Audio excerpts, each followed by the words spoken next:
Good evening, everybody. Welcome back to another episode of, well, no, not another episode of The Original Beautiful Lives. We have finished The Original Beautiful Lives, and today we are going to be starting The Edge of Forever.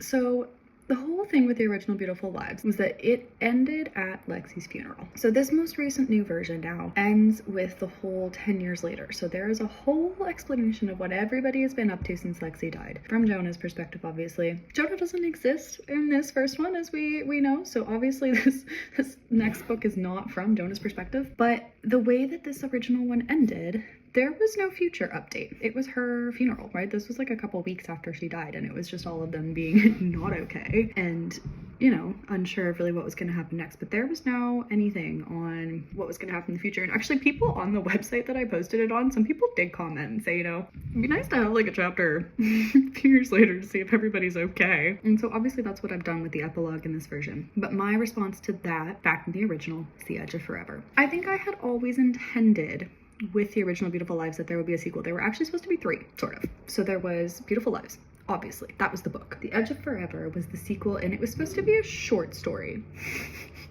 Because those are my specialty. It actually is, so I will preface this now by just saying this is not finished, and this is not finished in a very different way than Titanium was not finished. We will get to that. But The Edge of Forever was always intended to be a little bit shorter. So I have about 50 pages of it, although it is all single spaced. So yeah, I do have a considerable amount, and the stuff that I don't have, I planned well enough that I can kind of fill in the blanks of the stuff that I didn't actually end up writing. But The Edge of Forever was, yes, originally designed to be a sequel. It was designed to be kind of the immediate aftermath. It takes place, I think, a year later. And then there was supposed to be this one was not a short story. This one was a novella.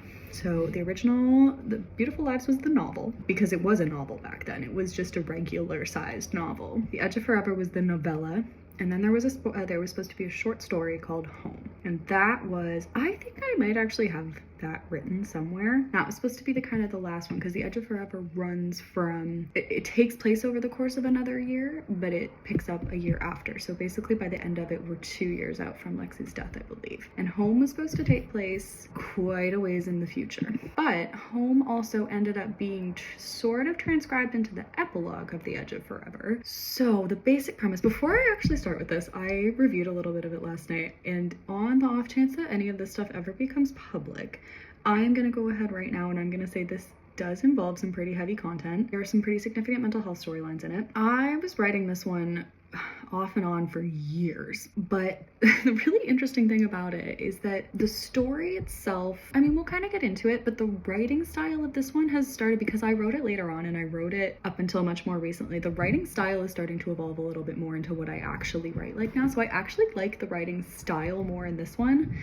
but I don't necessarily like the story as much, because honestly, part of the reason why I kept stopping and starting working on it is because the characters were pissing me off, and we'll get to that. So just kind of the content warning, on the off chance this ever is shared someday, I'm gonna just say right now, I am gonna put a trigger warning in place. There is some heavy stuff in here. I don't know how explicit we get. I actually found some of the notes the other day, and it actually looked like some of the stuff that I didn't write was actually going to get quite a bit more explicit, and I am kind of glad I don't have that written, just because I don't really feel like I need to share all of this stuff right now. But there is some significant mental health storylines. There's some really significant grief stuff, and that does lead to some more serious things. So I will put a warning in for suicide and suicidal ideation. Not graphic, I don't think, in this, at least in what is written, but I'm going to put that warning out right now. Okay, so the basics. The Edge of Forever. It is told mostly from Nate's perspective, and one of the things that I do also really want to stress right now is that this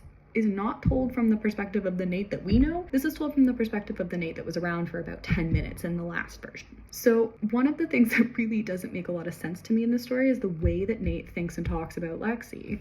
Because obviously this is taking place after she dies. This picks up about a year later. He kind of is talking about her like the Nate in this, like our Nate would be talking about her. But when I went back and looked and realized just how little they had, because obviously the lead up we discussed was not existent. Then there was the whole, we get together and we go straight to I love you. And from there, I could probably count on one hand the number of interactions that they actually have, because from the I love you, like she goes into the hospital a couple of weeks later, she's out of school for the transplant, you know, there's the date, there's the recording session, and there's the head shaving, and the night that he comes, that's her first night of chemo, the night that he comes and they sit outside, but there's very few interactions. And so the way that Nate kind of spirals in this one, Nate has a pretty epic spiral, obviously. It doesn't make as much sense to me as it would in this latest version, but this Nate is not our Nate. So a few just little backstory. Nate is the primary narrator. There were 3 chapters that were supposed to be from Ryder's perspective. I have only actually started one of them and it is not finished. So that's the other big thing about this, is that it's not like Titanium where it's up to a certain point and then it stops. We have got a few chapters that are fully finished, and then we have a whole bunch of chapters that are started and not finished all the way through. We have a whole bunch of scenes that are started and not finished a whole bunch of the way through. And then at the end of the book, we have a couple of the really big chapters are done. This will bounce around a fair amount, but like I said, I think I do know relatively well how to fill in the blanks. So we'll see what we can do. All right, so there were supposed to be 3 chapters of Ryder. I think I started one of them and that's it. I never quite got to Ryder's storyline. So the characters in this one, obviously we've got Nate. He is featured throughout. Ryder has his 3 chapters, but he is not featured in the rest of the book because he is not. So this takes place when Nate has left to go to college. He is starting at NYU. We'll obviously get a little bit more into the details of it. And the only other main character from the original, like from Beautiful Lives, that is featured is Maya, who is at NYU with Nate. The other guys are in. Adam is not in it at all. Toby and Sebastian make an appearance towards the end, but for the most part they are not really in it. We've got some new characters, but Maya and Nate are featured throughout. So I think that's kind of enough setup. I think we can dive right into it, and we are starting with potentially the most, okay, I actually don't even know if I intended to start with this. So we have a prologue in this one, and the prologue I think is just something that I wrote as a way of just kind of moving on and figuring out what was coming next, but then I ended up putting it in as a prologue, and this is written as a letter to Lexi, detailing this is a really sad little letter, because this basically tells her everything that happened in the immediate aftermath of her death. It is very sad, but that is how I have chosen to start it. This one is sad, this one is heavy, but I do hope that there's at least a little bit of lightheartedness so we can make it kind of fun. So we are starting nice and depressing. Dear Lexi, here's what you've missed. It first starts off with her family. It says, this is like the first line. It's just, the day that you died, your mom was so broken that she wasn't even sure she remembered how to cry. That is so depressing. Why are we starting with this? Dad was guilt-ridden, kept saying sorry, hugging mom. She didn't shake him off. She didn't hear him, but he wasn't talking to her. Ryder is hiding in the bathroom because Ryder is no longer fine, and Ryder is not fine at all in the story, but Ryder gets about 3 pages worth of not fineness, and then he just kind of disappears because I never got around to writing the rest of Ryder's scenes. And then, okay, this was a line that I was looking at this last night, and I had a moment where I was like, hang on a second, this doesn't make sense, because they go home after they've left the hospital and it says it was 4 in the morning. And then I remember Lexi dies on her prom night, and there is a whole bit in the scene at the coffee shop that they don't leave the coffee shop until 2:30 a.m. So Ryder has come to get her at 2:30 a.m., taken her home, and there is no way that she could have gone home, gotten to bed, almost fallen asleep, woken up, gotten back to the hospital, died, and they go home all between the hours of 2:30 and 4. That is an hour and a half for Lexi to get home and then die. I mean, it could have happened quickly, but I just think logistically, even especially considering the fact that like they didn't leave right away, it's a very tight timeline. So clearly I had forgotten about that when I wrote this letter. Minor and very irrelevant details. So mom and dad sat in the living room, held hands and cried till the sun came up. Really, the sun should have already been up at this point. Right, so then they start to make the phone calls. So called your grandparents, they cried. Called Nate, he cried. Okay, and this is another thing. This little paragraph, I think I must have written this letter quite a bit earlier than I actually wrote the rest of this stuff, because this paragraph actually makes entirely no sense for Nate with the entire storyline that we're about to see, because it says, do you remember that Nate is living with his cousin and not his mom? Because I think that was mentioned for about 3 seconds in the original, but this is, Nate is living with his cousin and his family, and that is actually an important plot point for now. So Nate's little update really isn't that sad. Why don't I feel bad for Nate? I feel bad for our Nate. Moms tells Nate. Nate says he's sorry. Mom says she is too because she knew he loved you and he said it was impossible not to. Which is kind of a line in this one, but again, that comes after they've known each other for like over a year and been dating for months. This Nate, it's impossible not to love you. He didn't even know you. Whatever. So Nate's cousin comes into the room, says even though he'd never given Nate so much as a handshake before, he held on to him for 20 minutes straight while Nate sobbed into his shoulder. That doesn't make sense because as we will see coming up, Nate does not cry. He's not supposed to have cried at all. He also cried in the epilogue though, so really I was just backtracking here. Right, okay, Sebastian's one is really, really sad because Sebastian spent the night at Reagan's house. Reagan's still around at prom, remember that. Two of them had sex for the first time. And he says the next morning they went for breakfast. On his walk home, Sebastian tried to call you to gossip. You were the only person he wanted to tell and you didn't answer. So when he got home, his parents were sitting at the kitchen table. Right away he started to cry because no, you were fine. You were just fine a few hours ago. You were here and there's no way you could be gone, but you are. And he sat with his parents and it was that moment he decided to tell them he was dating a boy. So this is when Sebastian now comes out to his parents. Because if you were gone, then the impossible could happen. They could forgive him for anything and they did. So he cries because in one night he lost both his virginity and his best friend. That one gets me. That one is really, really sad. And obviously that can't be the case in this one because obviously Sebastian is out and he's not with Reagan and there's no way Sebastian's a virgin in this version. I'm sorry. But that one does make me really sad. And then there's Maya, who also just cried. Her mom tells her she's scared because she didn't want to face a world without you. Yes, because of all the many, many things that they did together. Maya was too drunk to remember. That is something that also carries through. Maya is going to continue to be very drunk this entire time. Now it is less about just having fun though. I think there is more character development in this one than there was in the original, obviously. Right, so then Maya calls Toby. This is another line that I kind of liked, is that Toby came over to her house to be with her. They laid on the bed together, crying instead of kissing and thinking about you instead of each other. Felt like the world was closing in on them. Adam and Juliet were together when they got the news, because when are they not? They are just a single entity, and neither of them make an appearance at all in what I've written, and I don't think they were intended to. So Adam sat at the key, they cried, and then Adam sat at the keyboard and played a song for you, because he knew maybe he wasn't your closest friend of the group, but he still loved you. Right, so Monday comes. I don't know why I went with this, but all their parents offer to let them stay home from school. They all say no because they need to go see each other. So they go, they find each other in the back hallway and they cry and they just sit down and they're just sad. And after a little while, Nate goes into his bag and takes out his laptop and they go onto YouTube and they watch the video of Nate scaring Lexi in the haunted house. Do we remember that? Nate came and scared her. Sebastian recorded it and they put it on YouTube, and this now comes back in the prologue that they're really sad about her being dead, so they just watch the video on YouTube and they laugh, which, you know, it's good, I guess. Adam was the first to laugh. That makes a certain amount of sense. I would say that would still be accurate. It hurt and it was sad and it was beautiful and it was everything all at once. See, I was starting to get that part. After a while, they got up and went to class because you would have wanted them to. Would you? Probably would have wanted them to go have a party. So that's basically where it ends. Okay, so we get to chapter 1.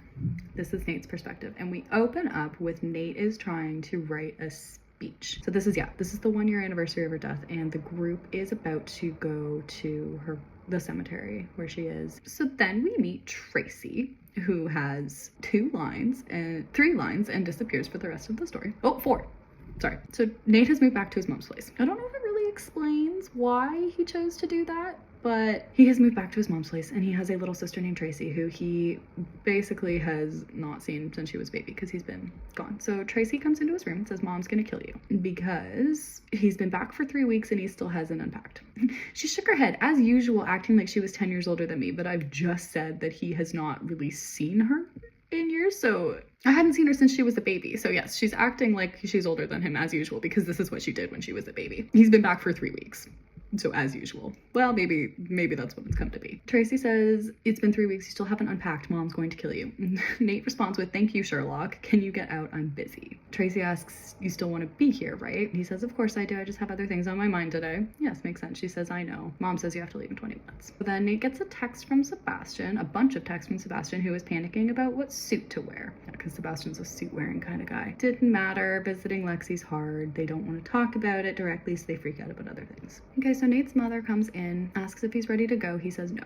And she says, you know, she'd love that you're doing this for her. And then she goes, "Oh, Nate, I know I've missed so much. You're so grown up all of a sudden." And Nate's like, I should go. Bye. Yeah, it doesn't really say why Nate chose to return to his mom's house. He said, I appreciated that she'd taken me back. It was still hard when she tried to pretend she hadn't thrown me out.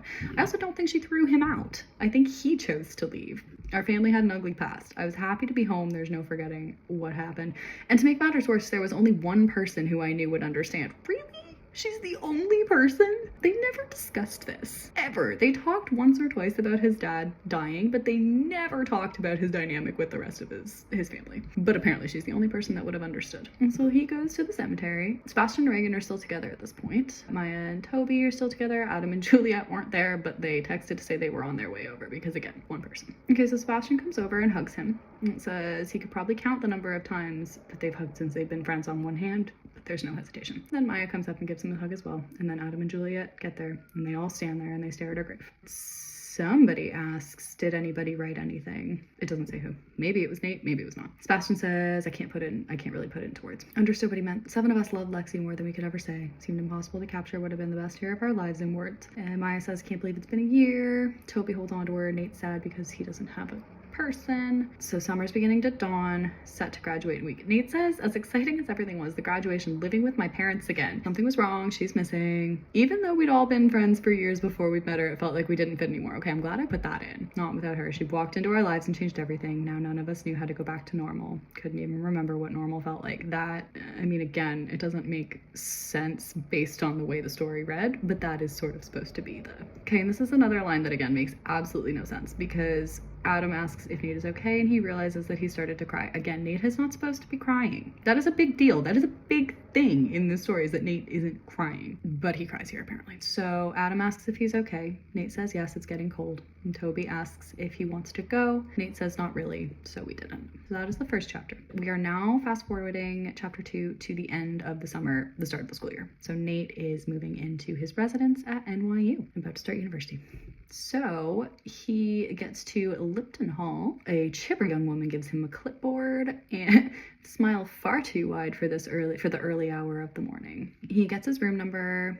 Mom helps him move upstairs. They go up. They find themselves in a dingy hallway that smells like stale beer. As somebody who lived in residence can confirm, that is absolutely what it smells like. So Nate gets to his room. It is shitty, basically. It's not a very nice room. Tiny, dark, bed looked hard enough to put dents in my bones, so that's not good. Okay, so then Mom is really sad all of a sudden, so she'll see him at Thanksgiving. And she leaves, and then he freaks out. I'd learned to be pretty independent after moving in with my cousin, but his wife still cooked meals and did laundry, so we're not independent. The fact that suddenly I was expected to figure out how to do everything without any help was terrifying. Right, so he has a roommate. Is the other big thing, is that he has a roommate that's coming in. We are about to meet him. This is another one of the main characters. So there's 2 main characters that are being introduced, and that is Ben, his roommate, and that is Katie, his love interest. Katie actually is the name that I use in the epilogue. Katie is Nate's future wife, regardless of whether it's this original or the current version. In the current epilogue, his wife is identified as Katie, and it is intended to be the same person. But this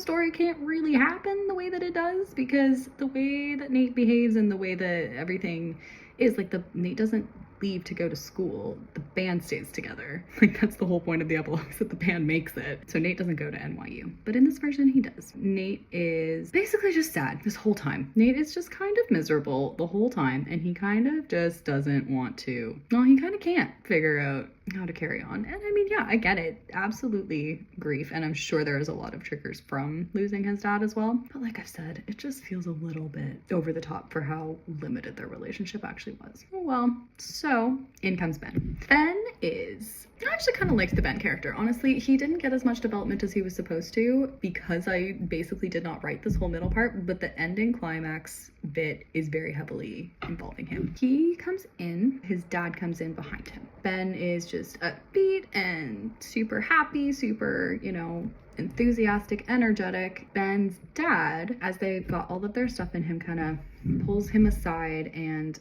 Nate's kind of thinking, I shouldn't really be listening into this, but it's not a big room. And Ben's dad says, remember, you're here to learn. I don't want to hear any excuses. I don't want to see you wasting this opportunity. Mother and I have worked hard to get you here, so do your best. So this is setting up. Ben's dad is putting a lot of pressure on him. Ben really is not the academic type. Ben is kind of there to just live his life and enjoy things, but Ben's dad is putting quite a fair amount of stress on him, and that is where we start with Ben. Ben gets more character development than Lexi ever did.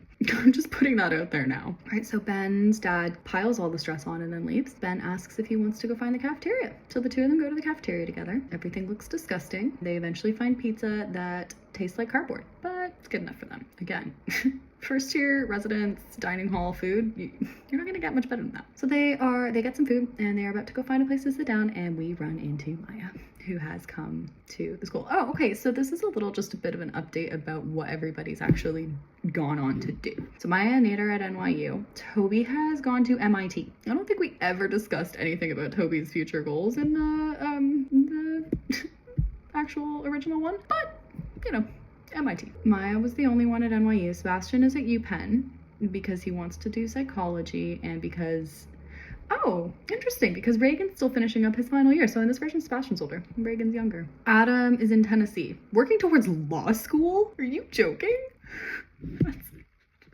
Okay. He doesn't show up, so really it doesn't matter. Probably because he's too busy trying. Adam going to law school.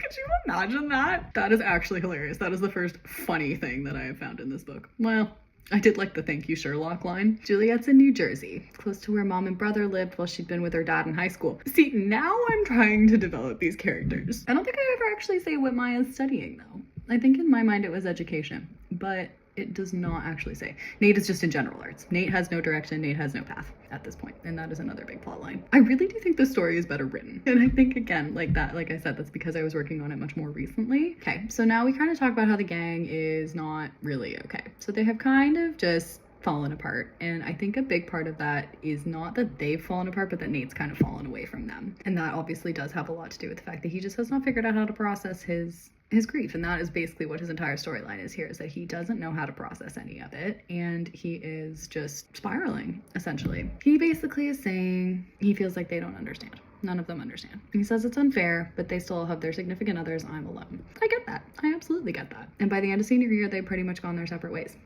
He says, I couldn't help but resent that when we'd all started distancing ourselves, we were in pairs. I was the only one left out in the cold. Even worse was knowing how disappointed she'd be in all of us for not staying close. I mean, it's high school. Like, it is natural to drift apart from your high school gang. So he's giving Maya a hug, right? Remember, we're still in the cafeteria. Maya gets all, oh, so how are you? And Nate is really annoyed with that because he says, you know, he hated it when she gets like this because she looks at him like he's super fragile. But apparently, and this doesn't really make a whole lot of sense either, because he's just said that they drifted apart and he's just said that they barely spend any time together. But now he says that he's been the one to comfort her every time she got drunk and stuff, which happens a lot. Every time she got drunk and started crying about everything we've been through. First of all, why is Nate comforting her and not Toby? There is also going to be a scene coming up, I believe, where that does happen. Which makes sense now because Toby's not there, but why would that come down to Nate? Oh well. So they talk. Ben asks Maya what she's studying, but we don't say. Oh yes, and Ben has a major crush on Maya because she's really cute. So they talk. Nate just kind of zones out for a while. They giggle away. Nate looks around, thinks it's a huge change. Back in Pennsylvania, he's the subject of everyone's pity, so he's kind of happy that nobody knows him here. Nobody really cares about him, and I think we're gonna kind of lean into that. And then Maya leaves. He says, good to see you. She says, you too, sweetie, and walks away. And Nate looks at Ben and says, it's never gonna happen, dude, because apparently Ben is staring at her with like the hard eyes. And Ben says, well, good thing there's plenty of fish in the sea. Are you gonna eat that? I really like Ben, I'm not gonna lie.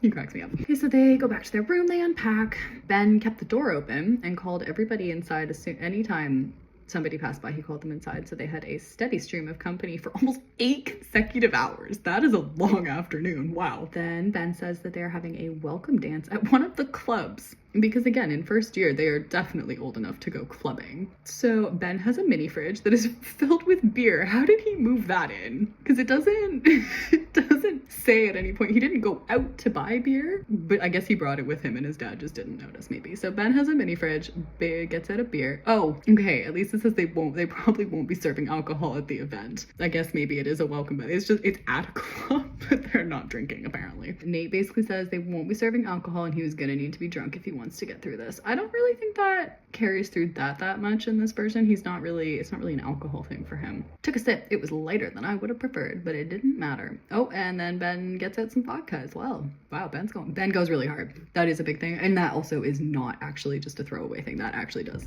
matter in this version, unlike Maya in the first version. Ben pours a shot. Nate says it's a little early. Ben just, whoop. Okay, first night on our own. We should have been doing this hours ago. So Ben asks, what's his story? He barely said a word all day. and Nate is not interested in sharing, and so he says, nothing interesting from a little town in Pennsylvania. Another little fun fact, the town in Pennsylvania that they are from is called Shippensburg, and that is a real town in Pennsylvania that I one time stayed at with my mom while we were driving somewhere, and I really like the town, and that is canon. They live in Shippensburg, Pennsylvania. Nate says he's from a small town, majoring in general arts, plays guitar, that's it. Which, to be fair, kind of is. Ben says that's it. I find that hard to believe. Nate says, I don't know, I guess I'm not that interesting. And again, I'm sorry, but he's not. In this latest version, I don't know. I feel like there's at least a little bit more substance to him. But, oh, and Ben says, well, let's change that. Let's go find this club. I really do like Ben in this. Okay, so they go to the club. And Ben immediately says, okay, I'll be your wingman if you'll be mine. And Nate says, nope, I'm not looking for anything. And Ben says, are you crazy? And Nate says, I'm just not interested. And Ben asks, do you have a girlfriend or something? Which he probably should have asked that before he proposed to be his wingman. You would think that would be something you would say before, you know, okay, let's go find some people to hook up. Oh, but do you have someone already? And Nate freaks out at that. Well, he doesn't freak out. He just, no way he could have known. His words felt like he just impaled me with an ice pick. Second, I wonder what I was even doing there. I think Lexi has that reflection during the barbecue. I wanted to tell him to piss off, go back to the room, get into bed, and never come out, which is what he wants to do for the rest of the year, basically. Only my first night. Knew if we got off on the wrong foot, the year would be doomed. That is absolutely fair. So he responds to the girlfriend question by saying, no, it's really complicated. And Ben says, it's up to you, but whoever she is, if she's that complicated, she's probably not worth your time. And Nate says, if only that were true. Ouch. Like that does hurt. I'm sorry, Nate. I was kind of mean to him in this, to be fair. Okay, so they go to the club. Dingy, sticky, humid air. That's so delightful. Can't hear anything over the speakers. I mean, you know what? Yeah, that is what clubs are like. I'm not a clubbing kind of person. Pub, any day. Pool table? Hell yes. But clubs? Ben is loving it. Pushed his way into the throngs of drunk people because everybody knew that there would be no alcohol, so everybody got drunk beforehand. Ben goes into the crowd, immediately starts grinding on a girl. First night. I don't think Ben ever actually has any sort of romance in this. Or if we did, maybe I just didn't get to it. So Nate is not really having it. He's standing by the edge, watching everyone like they were jungle animals instead of my new peers, which again, they kind of are. He is not having this. They are happy and they're carefree. And he is feeling like a dark cloud is hanging over him all the time. Yep. And it will only get worse. And he's isolated. And he's sad. And then a girl comes up behind him and says hi, and he asks if she's in her way, and she says no, just noticed you weren't dancing. He says, it's not really my scene, I'm mostly here with a friend. She says, it's not my scene either, I'm Olivia. She will never, this girl has 3 sentences and she will never show up again. She's not there to be a character. So he introduces himself. She says, do you want to go find something a little more our speed? Very forward, this girl. That's by design, obviously. And he almost says yes. There wasn't anything particularly appealing about the way that Olivia was acting because she's been there for 5 seconds, right? So she hasn't done anything, but it's not appealing. He doesn't want to be there. Might be his only shot to leave. But then he turns and sees Ben in the middle of the floor with a girl on each arm. Go Ben. Again, he's great. I really like him. Looking like he didn't have care in the world. And Nate says he thinks back to the afternoon with his father. I guess maybe I didn't mention that Ben looked really like upset when his dad kind of did the whole, you know, you better be good. Nate basically says he looked like he was carrying the sky on his shoulders. If he could forget about his problems for one night, so could I. If everyone in Pennsylvania is so calm and collected, I'm into it. There's Nate's character development. So Nate says he's all right here. Turns Olivia down. Maybe I'll see you around. Didn't mean it. And she nods and leaves. And he says, I'm gonna regret this, and goes into the crowd, hoping that against all odds, this time there will be something there to make me feel alive again.